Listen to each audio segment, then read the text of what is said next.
Cyber attacks have become very prevalent in this country. And it is attributed by a lot of factors. Factors that are not so understood by society. Cybersecurity is a very complex subject matter when you really think about it and when you talk about it. But there's a woman that decided that she's going to venture into this world that is unknown. In a world where there is phobia by most women, in terms of being able to make sure that the assets of those entities that are sprawling all over the world are protected. As individuals, cyber attacks means something that is completely different.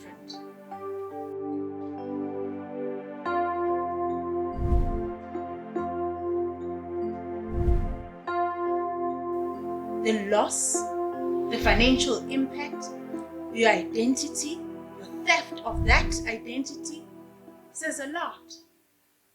Today I am joined in the studio by one of those women that decided that they're going to be able to enter this patriarchal society and make a difference. And in making a difference, she decided that, you know what, out of everything that I'm going to be venturing on, I'm going to be tackling this male-dominated industry in terms of security. And this industry is such a niche market that not everybody understands exactly how it works and how this industry is able to save a lot and lot of millions that have been lost over the years by corporations that do not take heed of their cyber security. And that solution, she's the only one in the country that has decided that she's, you know what, she's going to create awareness, she's going to make a difference, she's going to mentor, and she's going to build others to understand it better. Ms. Mamela Lutul, welcome. Thank you so much. Thank you. For some time, I have been meaning to sit down with you because I think out of everything that exists in this world, and where a woman, when you are taking a career path or when you are starting a business, you're thinking of something. Other women venture into events and they venture into soft skills, over communications, hello. But you decided that you wanted to make a difference in your own right. And you decided a very different space that I also don't even understand, by the way. You are mentoring some of us to get into the space and understand it better. Can you tell me why you identified that market and how has it worked for you? Thank you so much, Cindy. I think I was quite privileged to have been in the IT space just way back in 2000s. So that's probably the advantage I have of being privileged, of being the few, which is quite sad. You know, I mean, when you talk 30 years into our democracy and you're still saying it's male-dominated, patriarchy is at play, it's sad, you know, and I always say that imagine being in the boardroom and you're the only female voice. It's cold out there, you know, you so wish the days of enjoying to be the first and to be the only one are over, because that is really working to your disadvantage. It's not an advantage at all, you know. So for me, it's that's what made me to put myself out there. I'm naturally introverted, but I realized that if we don't stand up and be counted and mentor and create awareness around cybersecurity, because this is one industry that has affected all of us, shockingly. So, you know, I was one of the panelists in the Cyber Digital Conference. And one example that was made, that put your hands up if you've been affected by the physical crime, like your house breaking. There were few in the hall. But give me, again, the exercise was to say that, put your hand up if you have not been affected by the cybercrime. Just the flooding of the phishing emails I can imagine. that are flooding into your machine on a daily can basis imagine. tells you how vulnerable we are, you know, and how we all of us are affected by the cyber crimes one way or another. You know, it's not the matter of if, it's the matter of when.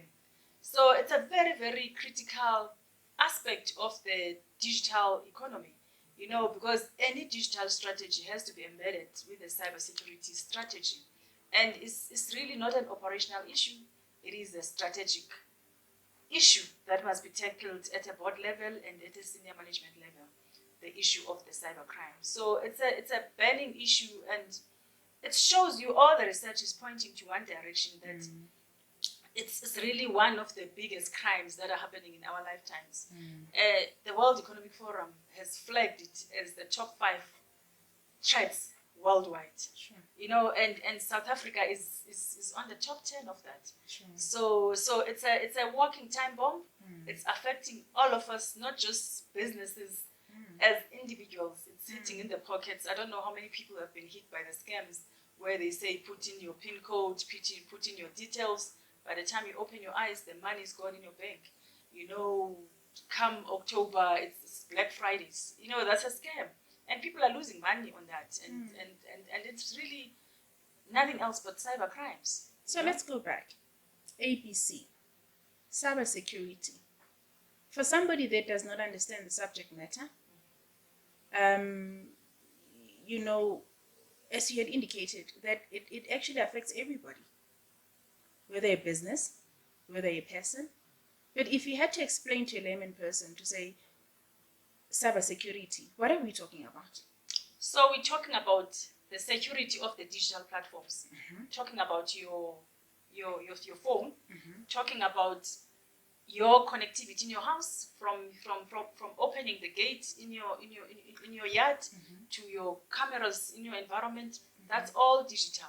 So we're talking about the exposure into the internet, you know, connecting to the hotspot Wi-Fi, you know, that's being exposed into the cybercrime. So it's really all the digital assets that you interface with, and sadly they carry all your information. You know, your whole life is really just on your smartphone. You know, so that's a typical layman's term example of what is a cyber crime. So any crime that is happening on that, things like cyberbullying, being bullied in the social media, that's one of the cyber crime incidents and challenges. You know, your information being wiped away by just clicking. You know, that's the cyber crime. You know, there's many that they will say populate your credit card. By the time you check, they've taken away the money. For big businesses, this is even huge. The breach data, the encryption of the data, then it's called ransomware, where they demand a ransom from the bigger organization, and they've encrypted your information, your whole information of your organization. You can do nothing with it up until they decrypt it when you pay a ransom. You know, so that's the space and the typical examples of the cyber crimes. In this country, cyber attacks have become so prevalent, and it is attributed by a number of factors that you had indicated initially, in terms of the vulnerability that is there for most businesses and individuals. How bad is it, according to your own perspective as an expert? That's very bad. Like I'm saying, in the whole continent we're leading, and we rated on the top 10 worldwide. So that tells you that we're so prone to cyber attacks. And I think it's because of the, if you look on the South African landscape, there's two extremes, you know, of being the first world country, that we quite advanced in technology and the data we possess and the usage. You know, if you look on the statistics of how many people, I mean, the whole society that is using cell phones, countrywide, is quite a lot, and it cuts across the age groups, you know, and so there's a lot of consumption of technology, and that also puts us to be more vulnerable, you know, and also we're not proactive in investing into into the awareness, for instance, because if in all the incidents that we've experienced, the human element is the biggest factor. Sure. So yeah, because most of the organizations now have invested and put in the softwares, the different layers of security within their environments, but that's not good enough. The human aspect of it is the biggest threat. Can you You know? expatiate more when you talk about the human element? What are you referring to? So I'm referring to employees in your organization. Okay. Mm-hmm. You know, the training and awareness, and for them to be vigilant and have zero trust as far as the cyber attacks are concerned. It's still a big gap of understanding that there's no bank that will ask you to put in your to give your, for instance, your PIN. your PIN. You know, things like those, but just still people are falling into that. You know, in an organization, the backyard and the gateway, the entries through them. You find out that there was an email that came through, they clicked into it, and it led them to click into another second layer. The hackers at the back end are opening is the entry to your environment. So that's the biggest factor. But obviously the investment into the proactive technologies and softwares to proactively prevent the space. I think now also facing the challenge of the artificial intelligence, Sure. which is really machine learning that is constantly hunting and has got so much data that is it's huge. It's also now posing even more threat because the hackers are sophisticated day by day. It's a business on its own, and they are always ahead of us in terms of the So, game do you they think play. that in this country there is awareness that is infiltrating through in terms of being able to create awareness with regards to cyber attacks? Are we doing enough? We're definitely not doing enough. I mean, if you look just on public sector, Sure. you know, we just ticking the boxes to find out the typical training. It's a link that you must click and populate and probably respond to those answers. Not everyone is interested in that. Or they just click the boxes for compliance. But that's not good enough from creating awareness. You know, we need to go an extra mile in being creative. You know, we came up with a concept of saying, let's use the characters. You know, the faces and the act of the cyber crime, it sticks with you. The visuals are very powerful. You know, than to just use a link and you click and you populate it. And also, it's not even designed for the South African landscape or the African landscape. It's an American product with due respect, you know, but I think we need to learn to create our own and be proactive and find ways of how do we get the message to resonate with the end users and for them to understand, you know, what does the depth of these incidents and what can they do as individuals. And what does it mean? And what does it mean? You know, for the organization, how you put it at risk. You know, you put your whole family at risk. You put everyone at risk. You know, but so we came up with a different creative concept of saying, let's have characters that are acting the cybercrime and we shoot it as a movie, you know, and the drama that goes with it. I promise you, the success from that end is by far better than just expecting people to read it or to read about it or to just click to populate the surveys that are being there as kind of creating awareness. But to answer you directly, we're not doing enough. I think we can do better and do more. TechNote IT, your baby. Look at you. You just blossomed when I spoke about TechNote IT. You have moved barriers. You've transcended beyond imagination when it comes to the space that is unknown. I still say it's unknown. Yeah. You've made a difference in being able to save companies millions simply by making sure that you provide a solution that has become a grudge purchase, but it's necessary, right?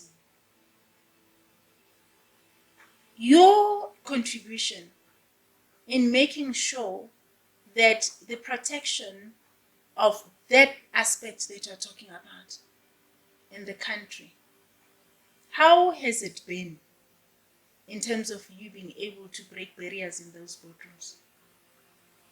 Sure, it wasn't easy. With hindsight now, when I look back, it could only be grace that carried me through, because, it's just the rejection you experience by virtue of being female and also naturally of being a black female in the space. It hasn't been easy. That's why I'm saying when I look back, it could only be grace. I think also my passion, it carries you through. When you do something that you care deeply about and you're quite passionate about it, you almost become unstoppable. And I think probably that's what carried me through. But I think for me, the impact is always so important. And I also like to identify niche markets, if I were to put it that way. So also, when you are in business, I always say that just always identify what problem are you solving. Sure. It's very, very critical than to just look on the bottom line and think that, this industry's got money, I think I can try, And also the impact you make in saving money for the customers, in saving them from disruption and reputational damage, but over and above that, opening the doors for the young people to learn into the space and expose them and mentor them. And I think for me, there's no better impact than that. You're solving the problem for the customer, but at the same time, you are able to say these things, they work hand in hand. We've got this illusion of saying that business is business, and giving back, it's secondary. It shouldn't be. They're so intertwined in so many ways. When we had an opportunity of getting a big project, and I said to my team, we need to empower 30 young people of this metro municipality that we happen to work in, and at the same time adding value to the customer. We've never, this big metro here in Gauteng, it's one of the one metro that has never been hit and been paralyzed by the cybercrime. And so that tells you the value we're adding for the customer. The CIO and the group CIO of that organization, they sleep at night because they know that we are there protecting and securing their environment 24/7 and monitoring it and doing it a good job. It's the reports we produce, the policies we've developed. You look back and say you're proud when even the Auditor General comes and audit. It's clean audit. It's very, very important. But over and above that, out of that project, we managed to empower 30 young people that knew nothing about cybersecurity. Right now, they're working for big banks, and because we got them raw, fresh from school with matric certificates, and we this is when the Cyber Excellence Academy was born, because we realized that you don't really need a degree for you to be a cyber expert. That's where I actually wanted to go to, because of the technicality of it. You are thinking to yourself that it's complex and all that. So now that you're saying that, take me through the whole journey, because as a young person, when you're sitting there and somebody's talking about cyber security and cyber training and cyber excellence, the academy itself, you've achieved so much in terms of being able to actually give back. But in giving back, you've been able to actually empower. So what does that really mean? What does it really translate to a young person? Absolutely. I think it's too important for us as entrepreneurs to always have the philanthropist mindset and also the compassion to care, because for me, I said, think about it. If we expose these young people, so we had to develop a curriculum where we're training these young people. That takes your time. That takes your investment of your resources. We had to put in money from our own pockets, to invest on this pilot that we were testing and give these young people the fundamentals of cybersecurity and provide them with soft skills. We need to be patient when we're dealing with this generation. You need to look on the psychosocial challenges they're facing. The mental resilience. So we package it in such a way that it must talk to the technical know-how of cybersecurity, where you produce engineers, cyber analysts, resolvers, over ethical hackers, but over and above that, the soft skills. And I think it's something that is underrated. We will think this generation is not performing, it's not doing this, it's not doing that, but there's a lot they've gone through. They are the first generation to deal with this type of social media, the data they're dealing with. It's a lot. It's a lot for us. You can imagine how much the bombarding of information. Is overwhelming. Yes. So to have that patience of coaching them and mentor them and prepare them for the workplace. So for the first year, that's what we do. But we make sure that they're still being paid because they need to find, like I'm saying, that we can't think that naturally they must find their way to work when they're coming from the really disadvantaged backgrounds. So that's one aspect that we addressed. And then the placement at work now, because that goes with simulations, ethical simulations, all the things that you've learned on theory, now you put it into practice, having the best supervisors that are highly accredited and are highly empowered as far as the cybersecurity space is concerned. Trust me, the technology world, I always say that it's their oyster, the young people. Within no time, they figure it out quickly and get it right, and you become so proud to see just the progress and the growth of them within a short space of 2 years. So that program has been running for 4 years, and it's a flagship project, and that's why I'm saying that we had to put in the resources, we had to be patient, we had to give them the know-how and get them to implement what they've learned. And it's been such a success program that led us to open the Cyber Excellence Academy and have the different cohorts like your CSIR cohort, the University of Venda cohort. Now we're going to be launching the UIF cohort. We also going to be working with TUT. We set the labs there, and it's really exciting space, but it must come from the heart. If you go into that space thinking that it's lucrative, you're going to make money, I think you need to it must come from the heart first. Then the money and the profitability will follow.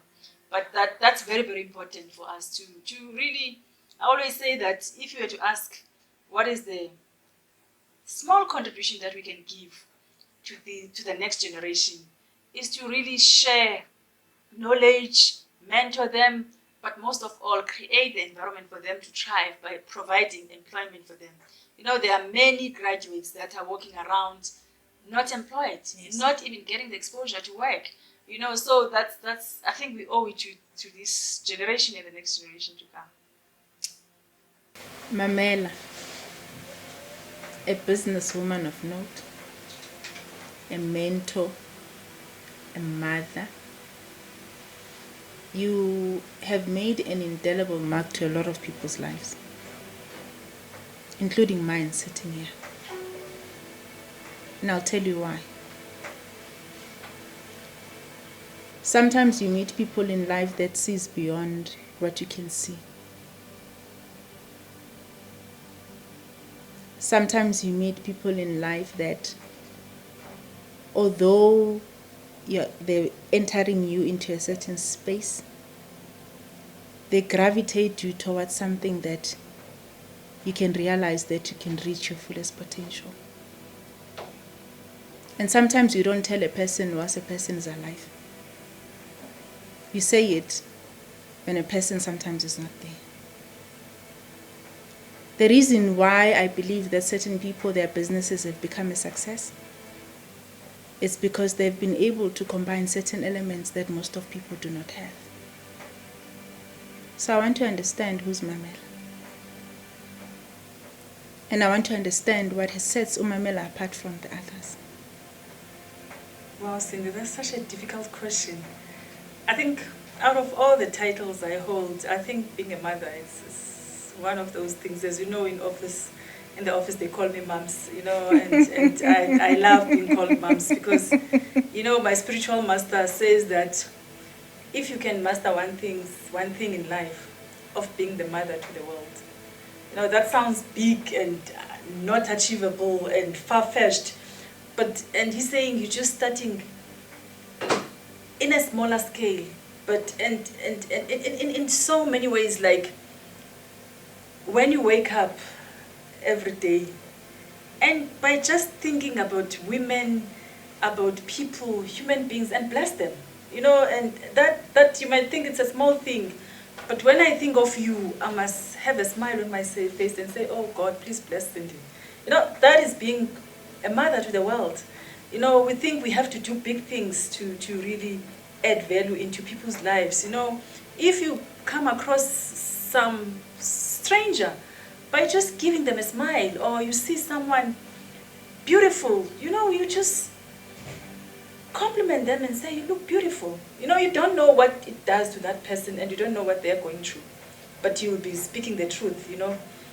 So I think that's for me, in essence, is to really try to be compassionate and natural. I think one of the greatest gifts I have is to be a businesswoman that has got so much empathy. I think I get that from my mother, because my mother was an entrepreneur, but also a philanthropist. Sure. So and it's such a contrast, because you think those things, they don't go hand in hand. My mother used to run a spaza shop, and then jiggy, if someone is walking and passing and has got no bread, she's taking the bread and giving to this person, and couldn't care much And about let's profit. cut you by you. We are wasted. You get home, you're coming from school, you find a random stranger sitting and saying, and you roll your eyes and think, she loved the clan names. My mother is Mambatane, and anyone on Gumbatane, and we used to say, oh, this Tom, Dick, and Harry. I mean, really, she takes people from nowhere, and they're part of us. So, and I think the love for people, I get it from her, and I just care so much, not just about people, but about humankind and about almost every creature in existence. I think the being so embedded in the spirituality, which is kind of foreign in the South African context, because it's the spiritual yoga. People will ask, what is the spiritual yoga? It's one of those things that you frown upon, but it's still the same thing of serving God in just different shapes and form. So in my essence, I'm being guided by those principles of being very compassionate and caring and understand that not everything must be about me. I think sometimes we tend to be so conceited and so consumed on ourselves that we don't even see what's happening around us, and how can we add value, or how can we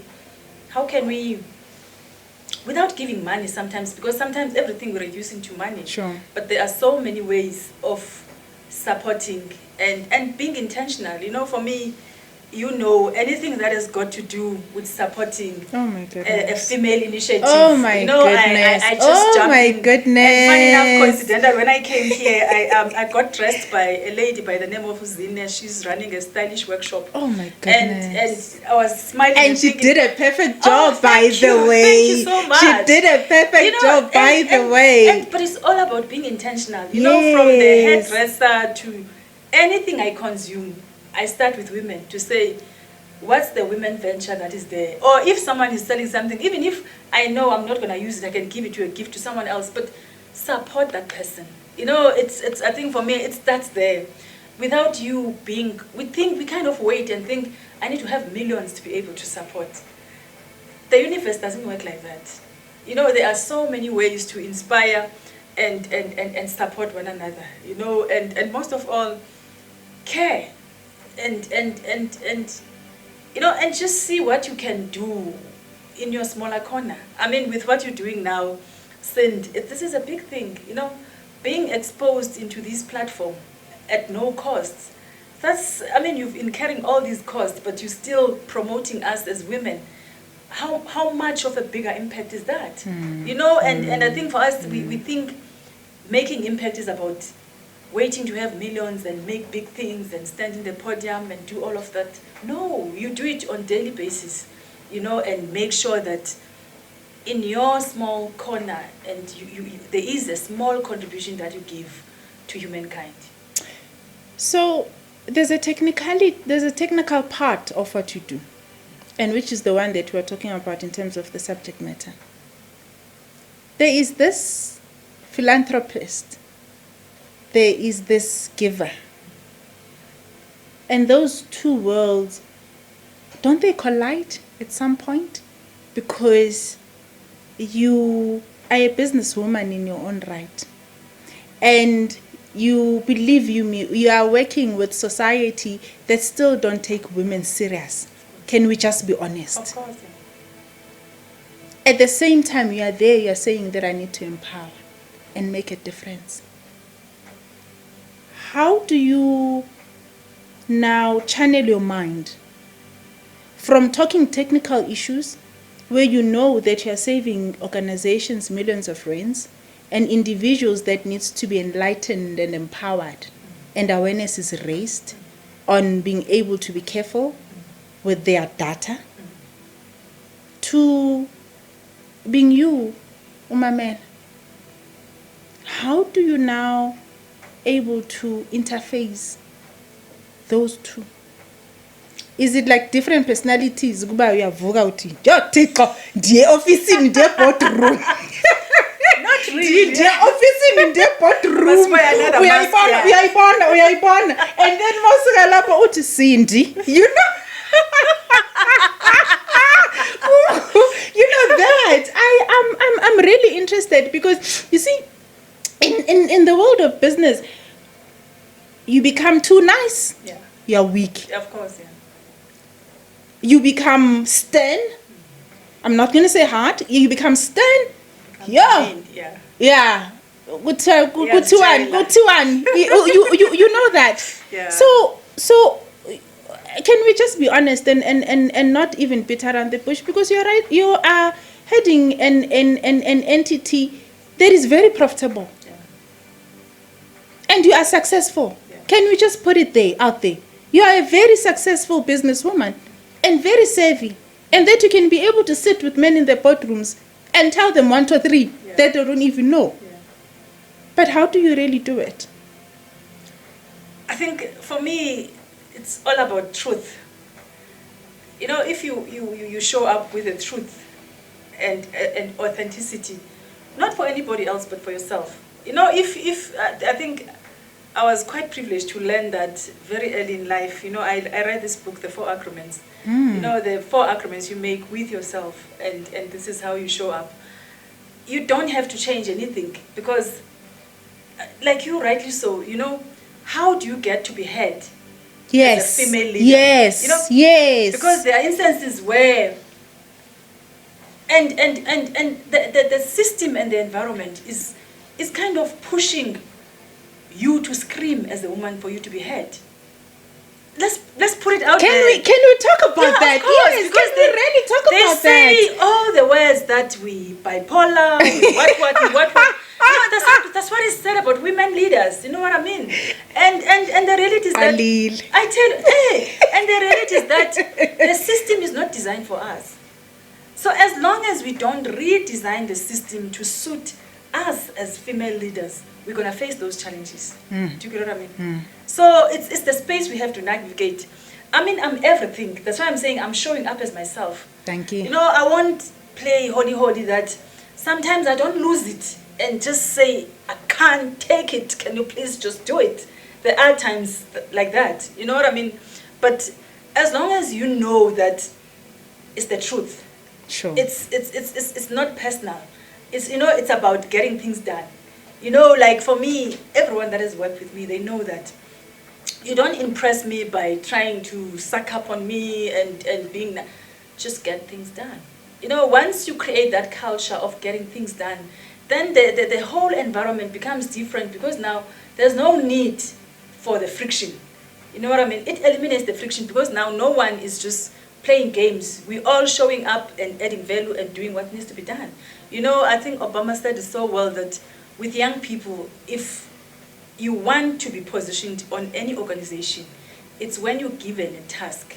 Do it so well that your supervisor comes back to you again and say, can you please do another task for me? You know what I mean? So yes. I think I've instilled that culture in my organization of getting things done. And then in that way, I don't lose my cool, and I'm not being pushed to the corner and feel that I'm being undermined, I'm being overlooked, I'm not being heard. I think also as a leader, if you're more fair and sensible and reasonable and follow the processes. If you have to do anything else like releasing someone in your organization, as long as you do it with kindness and fairness, I think for me that's what counts. And that's what I'm saying. If you always show up and show compassion, that's all that counts. And that's being authentic to yourself, not to anybody else. So let's talk about rejection as a woman. It's all right. No, I think Rejection, you have a solution. And you've been knocking. And you've got your own counterparts. Yeah. Can we get into that space? You've got your own counterparts, Cici, that you're dealing with in the security industry. Can we just be honest and really talk about it? Oh, yeah.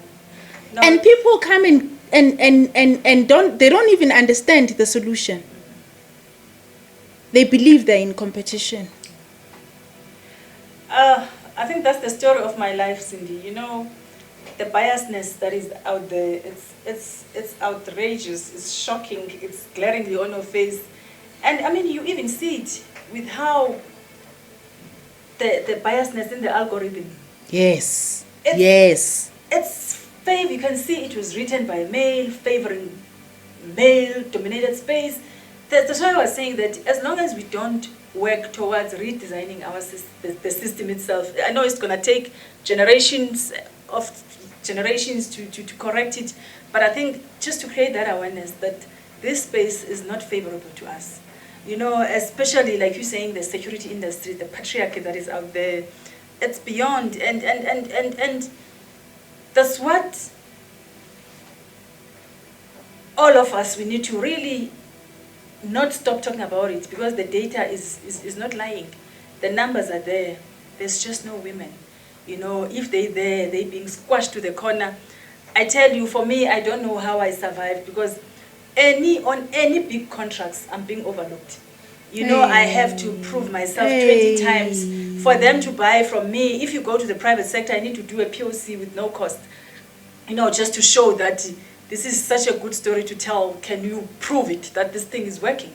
And those are the challenges, real challenges that we're facing on daily basis. And a man will not be questioned, by the way. Be questioned, yes. But with me, I need to go an extra mile of proving.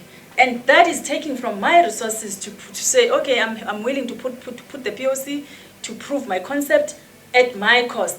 I mean, where do you hear that?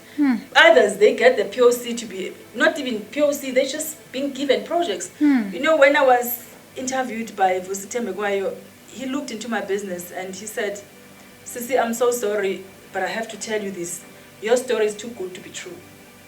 Hey. This is the truth in terms of the South African context. Hey. To have a company that is researching and developing and innovating, and is 100% black women owned, and you've done this much in terms of revenue. And research and development is not cheap. It's not cheap, and we've invested quite a lot of millions on our own. Like I'm saying, even the academy, we funded it from developing the platform to developing the content to having the first cohort. And he was saying, I'm sorry, but your story is too good to be true. You've reached the ceiling now. If you think you're going to play in the space of billions and not having the males that are behind you, it's going to be very difficult for you to penetrate that space. Hey. I cried. Yeah. But I realized that actually he's telling the truth. Given the South African landscape, it is what it is, and I just need to see, how do I navigate that? But the reality is that, and for me, what makes me to be so sad, how the transformation has happened in terms of employing both females and black males in the private sector. But it's them that are doubting you. Women are worse. I'm sorry to say that. Women leaders are worse as far as empowering other women. They look at you and think that this is just not true, or sabotage you. I cringe when I get into the boardroom and there's a female leader. I won't lie to you, because now I start to think, oh my goodness, am I not overdressed? am I not too much? I try to shrink myself and not even talk about my accomplishments, the awards I've won, my education. I shrink myself because I don't even know what to say. You say one thing, they sabotaging you for no reason. Let's put it out there. They are employed as women to drive the women transformation, but they're not interested in that. How about really putting that in the fore and talk about it? Why? There's a story that you shared some time ago, and you said, Cindy, you're even afraid of even taking your bag inside the boardroom. I tell you, it's crazy. You don't even know what to wear. If I'm going to a meeting, there's a female leader. Goodness. I change twice and not saying, I need to shrink myself. What must I say? What do I tell her? Because just by looking on Cindy's shoe and like, wow, Cindy's shoe is beautiful. Something in me, it rubs me on the wrong side. All of a sudden, I've just got an attitude and not cooperating. But women don't care about other women. I always say that, even with this thing of the race, of saying white people, of course, the apartheid was there, the legacy of it is there, but now it's 30 years later, and we've been in the hell. What have we done for our people? You know what I mean? And I always say that it's easy to point fingers. Let's not point fingers. Let's look at ourselves. Us as female, all we do, if you are heading a division or you are a big CEO, you've got a calendar of events all of the time in August. It's a talk show. I'm sorry to say that. It is. It's a talk show. They're not intentional. There's no clear programs of what programs are being driven. I was challenging the Minister of Finance, Minister Godongwana, to say, we've been crying for the longest time for the set-asides, for women, for youth, for people with disabilities. And then he said, no, just hang in there. The bill is about to be signed. No, there's a procurement bill now that has been signed off. It's there. There are set-asides for women. We're still yet to see what are the women leaders are going to do about that bill. It's empowering them to make a difference, if they care enough. For me, that's the biggest issue. And that's the big elephant in the room that we probably scared to talk about, but women leaders are not going an extra mile to support women. There are those that have gone. I mean, within myself, as much as there are women leaders who don't care about supporting other women, but there are women leaders who go an extra mile and support you and really push for you. I'm the beneficiary of that. So there's always two sides of the stories. So both are there, and we just need to talk about it more and ask the whys. Sometimes it's amazing how you can be so unconscious that you do things and you're not even aware that you're doing that. Sure. Until it's brought into the fore. Sure. And you start to think yourself, why am I not supporting Cindy? Why is seeing Cindy so beautiful and it rubs me on the wrong side? Why? But mums, where would you attribute that in terms of women having that? See, Bizani bring me down syndrome. Yeah, pull down syndrome. He pulled down syndrome. Where do you think it emanates from? Is it how, perhaps maybe from generations there, in terms of how society molded our thinking from generation to generation for us to be the way we are today? What is it?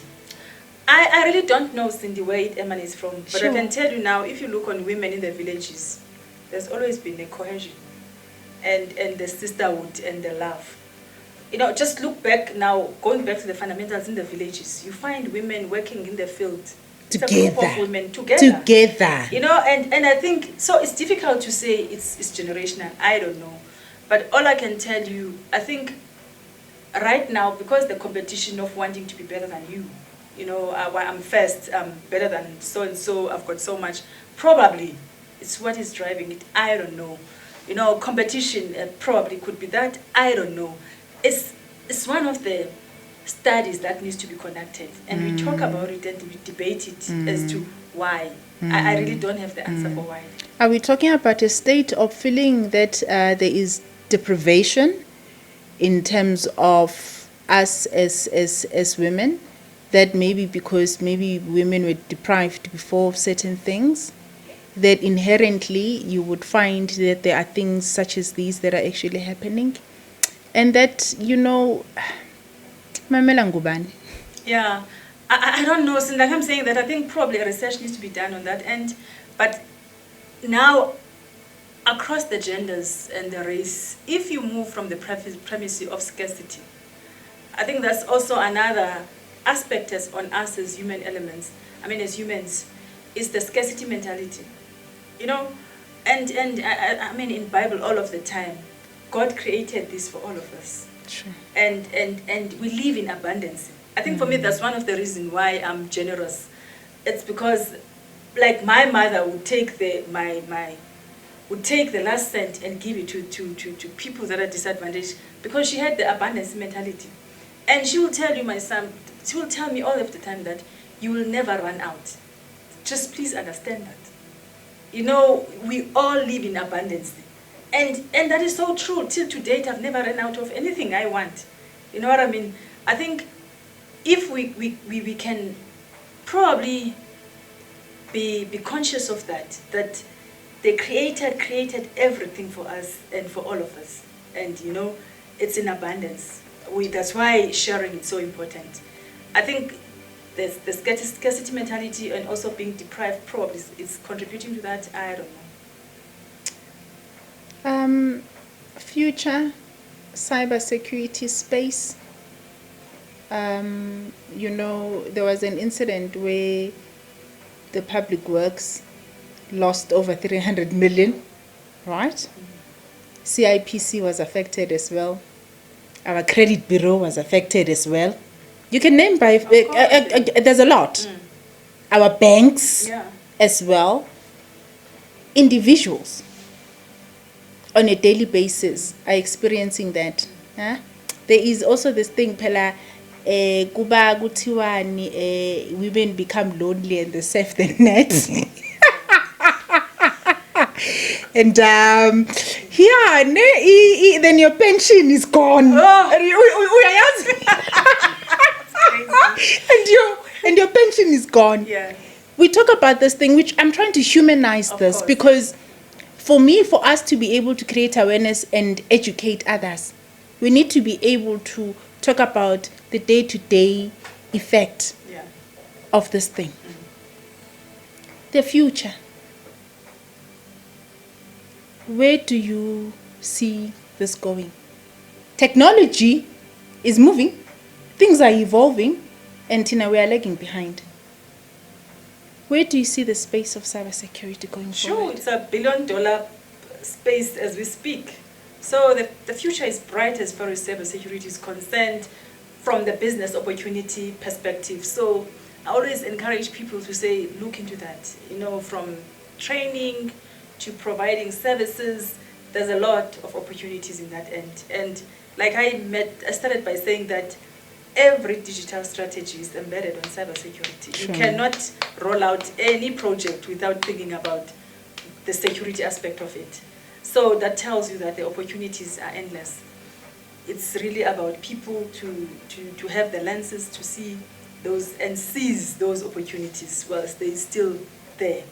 So it's a $1 trillion industry on its own. So it's there.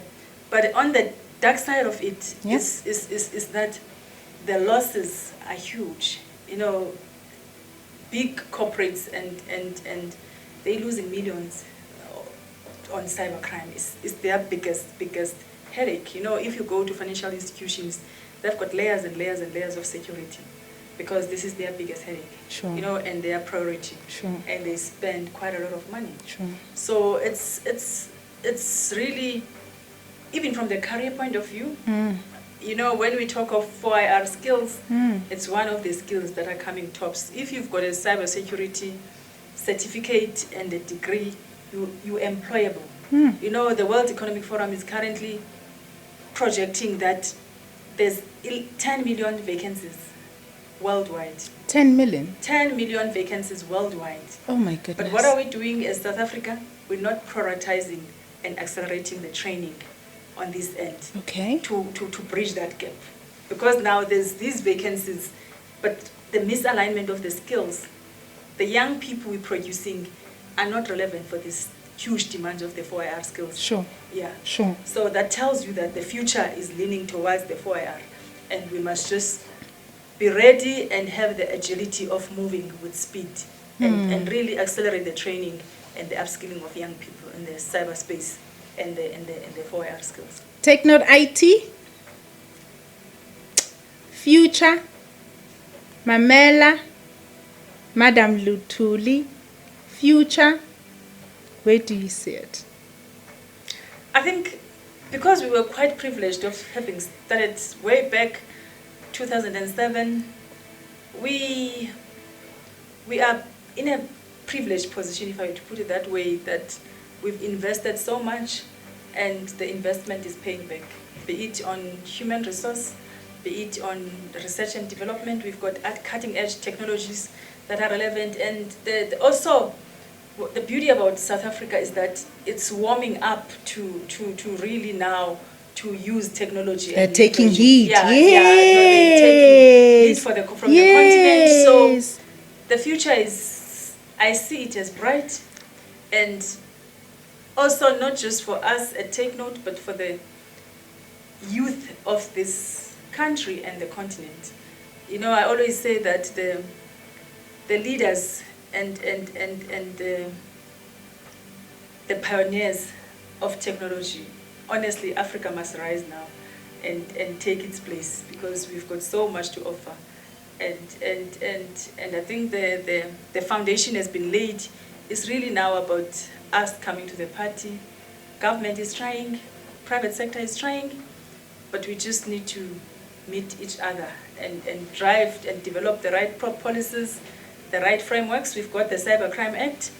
Right now they're busy with the AI framework, which is also very critical. Once we get the policies right and the mindset, which is also very important, and the political will, you know, there is the political will right now on as far as technology is concerned, Sure, and understanding the training aspect of it, you know, and collaborating with organizations like your MIC-SITA, your CSIR, you know, your Department of Communications, agreeing that collaboration is key as far as training and upskilling of young people for 4IR skills. So that really gives hope that we won't be left behind. You have been revered internationally.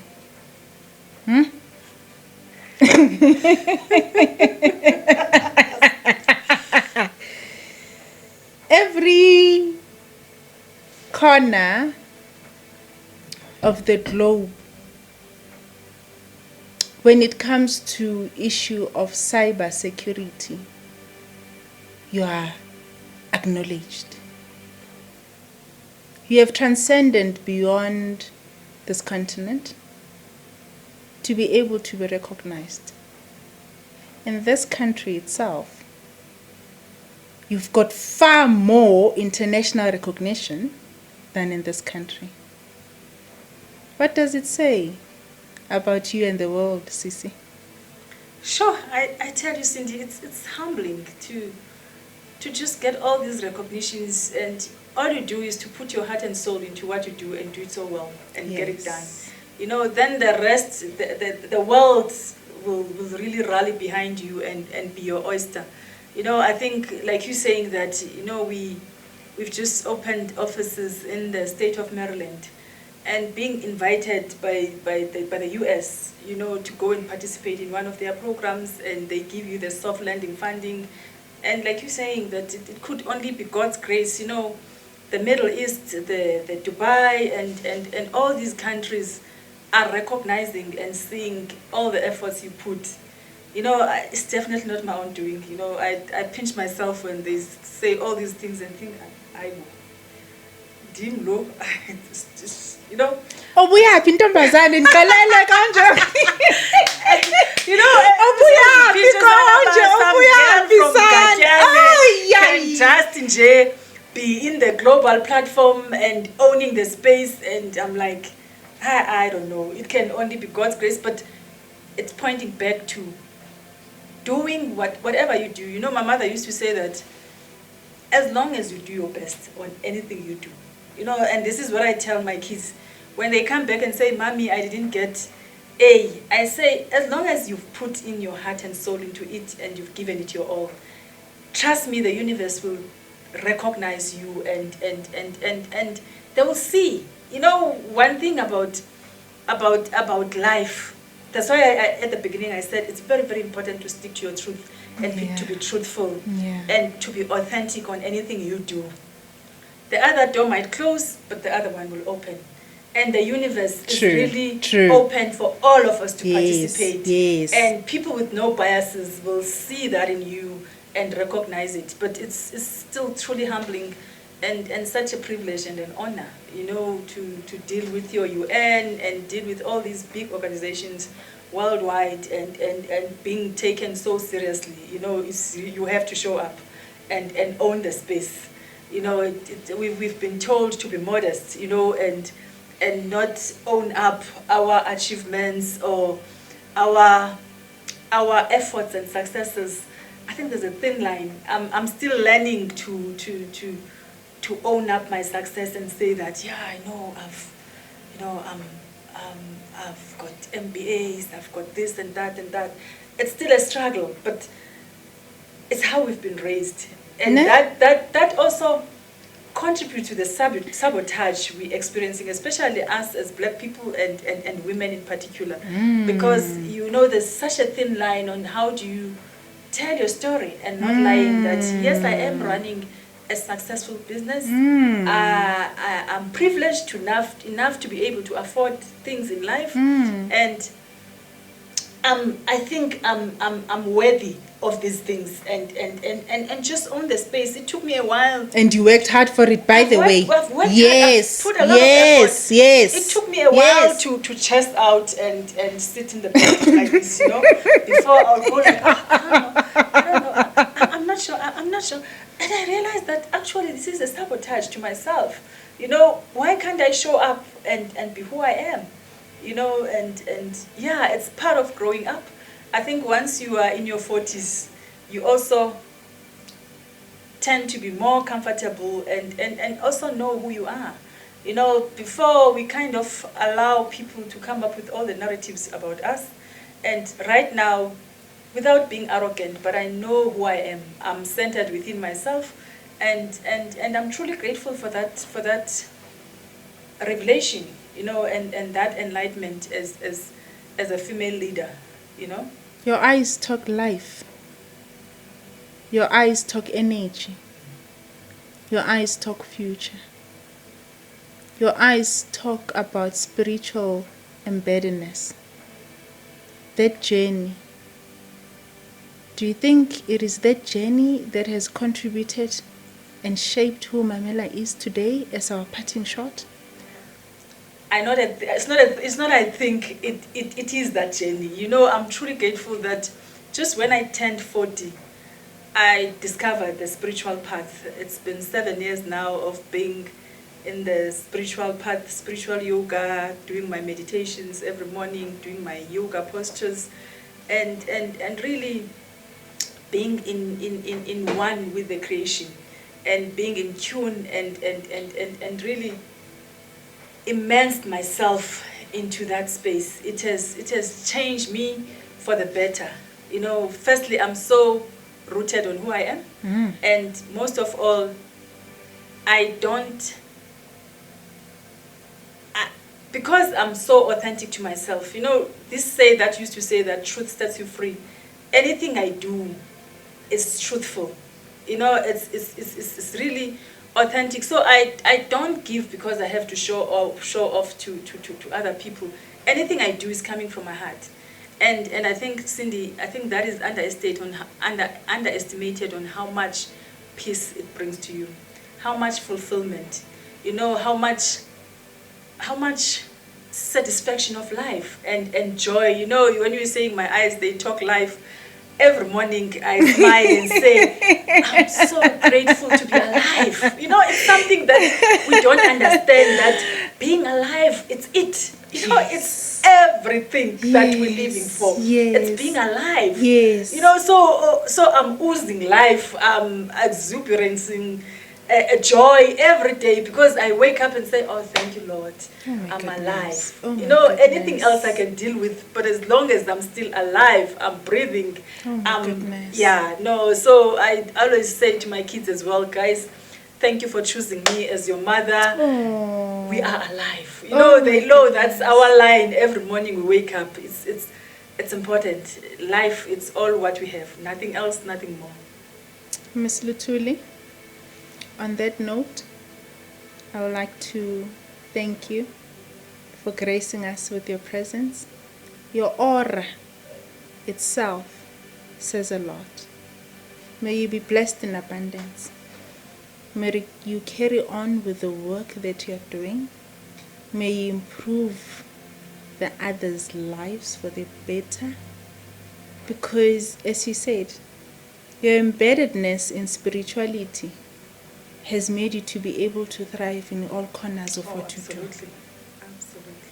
So, on that note, I think I need to also say it on my behalf, having had an opportunity to actually know you. I would like to say thank you. Thank you for being you. Thank you for being one of those women that are not selective in what they do. Thank you for being one of those women that give others opportunity. And thank you for making people to believe in themselves. Those individuals in this world, they are few and far in between. So therefore, your business, cybersecurity, if you need somebody that is going to be able to take your organization to another level, if you need somebody that is going to empower you with the skills of understanding what cybersecurity is all about, do not look anywhere else, because there's an individual that embeds business and humanity in one pot. People say it doesn't mix, but here am I. Here am I.